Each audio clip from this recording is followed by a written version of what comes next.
Cześć, nazywam się Monika. Opowiem Wam dziś o roli bezkręgowców mieszkających w Morzu Bałtyckim. Ale zanim to zrobię, wytłumaczę, czym właściwie są bezkręgowce. To wszystkie zwierzęta, które w odróżnieniu od ludzi nie posiadają szkieletu wewnętrznego w postaci kręgosłupa, kości oraz czaszki. Do bezkręgowców należy około 98% wszystkich zwierząt na świecie. To ponad 1 milion gatunków. Zwierzęta bezkręgowe żyją zarówno na lądzie, jak i w wodzie.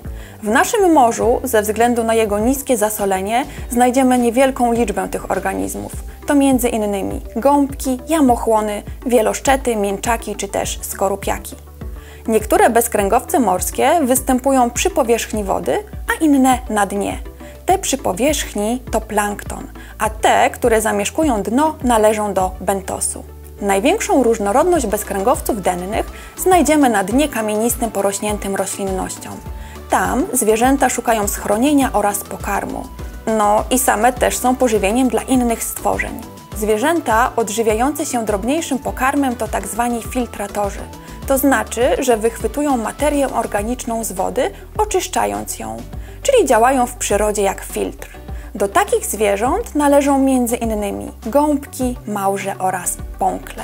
Małże na przykład mogą być pokarmem dla ryb oraz drobniejszych skorupiaków, na przykład kiełży, które z kolei są pokarmem dla większych skorupiaków, ryb oraz ptaków. Skorupiak o nazwie podwój wielki jest pokarmem dla bardzo ważnej dla nas ryby dorsza.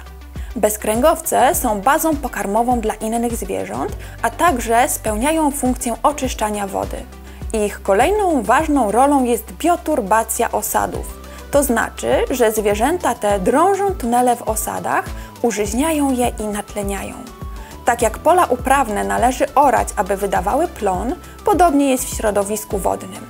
Użyźnione i natlenione osady denne będą przyjaznym miejscem dla roślin oraz innych zwierząt. Bezkręgowce pomagają też ocenić stan środowiska morskiego.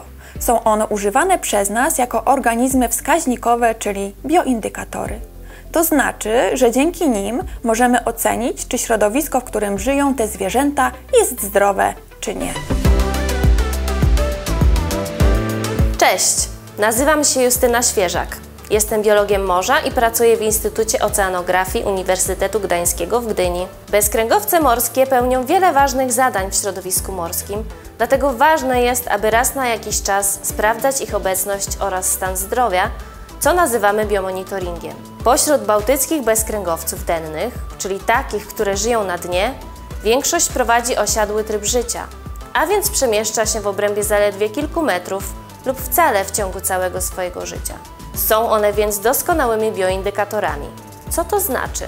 Przez osiadły tryb życia bezkręgowce nie mają możliwości ucieczki od niesprzyjających warunków i badanie ich stanu zdrowia czy liczebności daje nam znać, w jakim stanie jest środowisko, w którym żyją. Im większa liczba rozpoznanych gatunków w danym rejonie, tym lepszy stan środowiska. Warto być świadomym też, że to właśnie na dnie napotyka się zanieczyszczenia związane z działalnością człowieka. Nawet takie, które emitujemy do atmosfery z dala od strefy brzegowej. Aby ocenić stan środowiska, wybieramy się w teren i zbieramy materiał do badań. Po uzyskaniu materiałów z dna morza zaczynamy od oceny bioróżnorodności, czyli całkowitej liczby gatunków bezkręgowców. Poza liczebnością badamy też wiek osobników. W każdym zdrowym środowisku znajdujemy organizmy w średnim wieku, te starsze i te najmłodsze. Oceniamy ich kondycję, czyli analizujemy ich wymiary oraz masę, a także wartości odżywcze, takie jak zawartość białka, tłuszczów czy węglowodanów. To pozwala określić nam, czy są one dobrze odżywione. Jeśli stwierdzimy, że bezkręgowce nie są w dobrej kondycji, prowadzimy dalsze szczegółowe badania fizjologiczne i genetyczne w poszukiwaniu przyczyn i skutków obserwowanych zmian. O wynikach dyskutujemy w gronie ekspertów.